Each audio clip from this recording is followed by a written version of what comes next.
Hi, and welcome to the In Wheel Time Car Review of the Week.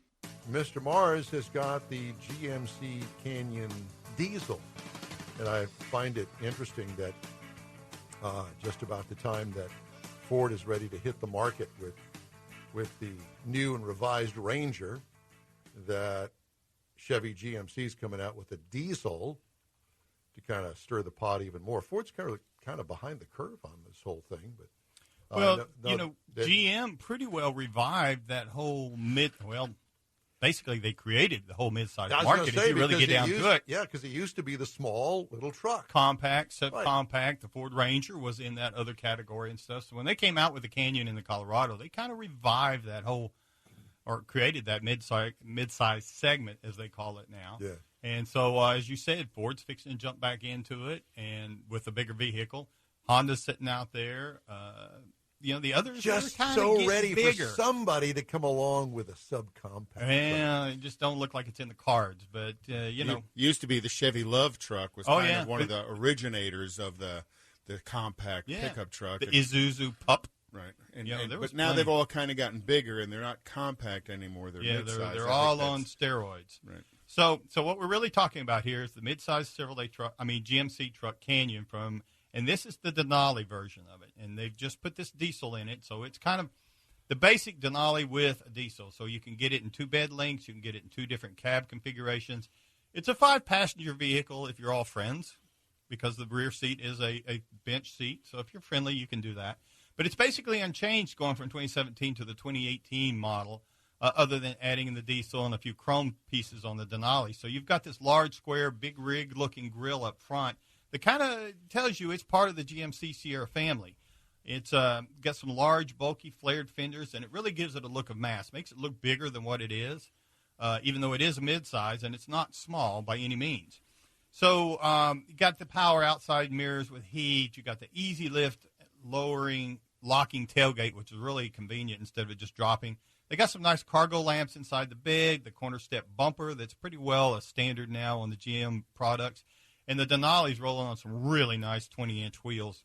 Really set it off nicely along with the chrome that comes with that Denali package. So you end up with this big, powerful look. It looks bigger than what it really is, and it's a nice driving vehicle. So you get into the inside, you're going to find you got some leather front seats with heat and ventilation like you would expect from a Denali. The rear bench seat folds down to give you a little more cargo room. But you've also got an 8-inch color touchscreen that's standard with the Denali level, and that's where you're going to find your navigation, your Bose audio, which is all part of that GMC infotainment system that's gotten a whole lot better to use. Got a lot of connectivity with 4 USB ports. You got the 4G LTE Wi-Fi and the OnStar. A lot of nice touches for your connectivity. Now, under the hood. Now, this is where it gets really interesting because the standard engine's 2.5 inline 4, or you can get the 3.6-liter V6, is what we've been driving for a while. But this is the first time I've had a chance with a 2.8-liter turbo diesel. Now, it only says it puts out 181 horsepower, but it's got 369 pound-feet of torque down at 2,000 RPM. Yeah, and diesel's about torque, not about horsepower. All about torque. And you put an 8-speed automatic behind it, and you can tow 7,700 pounds with this vehicle.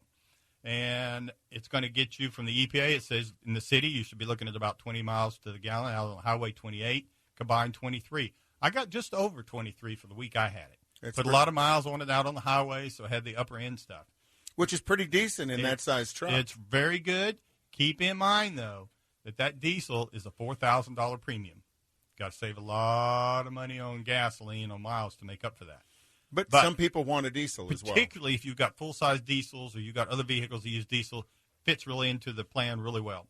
So it's got a lot of nice low-end power band, for pulling tree stumps and for your boats or anything else.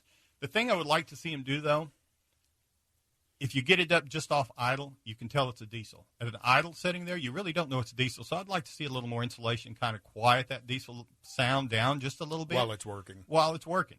And otherwise, it's got great visibility. It's got a nice quality ride to it. It is a Denali, and you feel like it's a Denali. But it does feel like a big truck, but it does drive smaller. Now, if you're looking for something to compare it to, there's a lot of players that have tried to get in the game. As I said, the Honda Ridgeline, Ford's coming in. But you're looking at the Honda Ridgeline. To get their top-of-the-line black edition, you're looking at about $43,200. Toyota Tacoma, you can get up into their limited, and it's $40,215. Frontier's a little old in the, but it's got some updates coming, but it's up around $33,000. So you can get the base Canyon Denali at $39,600. Test on the base Canyon Denali that we were driving was $43,007, and the MSRP as tested with that diesel engine was $48,190 for a top-of-the-line GM midsize truck with a diesel. So explain to me, please, you two, why I would spend $50,000 on a midsize when I can spend $50,000 on a full-size with a diesel. I can tell you two reasons. Okay, please. One, the driving, the maneuverability, parking lots. I was driving another vehicle, a full-size SUV that I'll review in the next few weeks, and I got into a parking lot. I had trouble finding a place to park it because the lines were smaller. So you put that with the ability to get it in the garage, because you're not going to get a full-size truck anymore, the size they are, into a garage with a crew cab and a full bed. You're not going to get it in the garage. So if you want it in the garage, you still want to tow your boat, or you still want to go and get a full sheet of lumber and put it in the bed, you can do that with this vehicle. So it is a compromise in a lot of ways, but a lot of ways for a lot of people, it's more usable. Okay, well, that makes sense. Got it. Thank you. For some people. Well, I understand. Yeah. They sell every one that they make, so obviously they're very popular. And in my case, it's just me and the wife now. The kids are gone. The grandkids are big enough. We don't need car seats when they're riding with us, and they can pile in the back, and we can go and still do everything we want to do. I always go back to the old 4x8 sheet of plywood. Can you get that in it? Yes. With the tailgate down, you can do it. You can? Yes. In the midsize? Yes, sir. They've gotten that big. Between the wheel arches. I understand. Yeah. I understand. But you can still get it in there. Well, the old days, you couldn't, because they were compacts and subcompacts. And that's why it's a midsize versus a compact, is it's grown up, so to speak. Yeah, that's right. Thanks for listening to our weekly new car review from the In Wheel Time broadcast. Be sure to join us live, where you'll also hear reviews like this, along with automotive news, car features, and automotive guests every Saturday morning, 9 to 11, on SportsMap 94.1 FM in Houston and on Facebook. And be sure to check out our website, too, inwheeltime.com.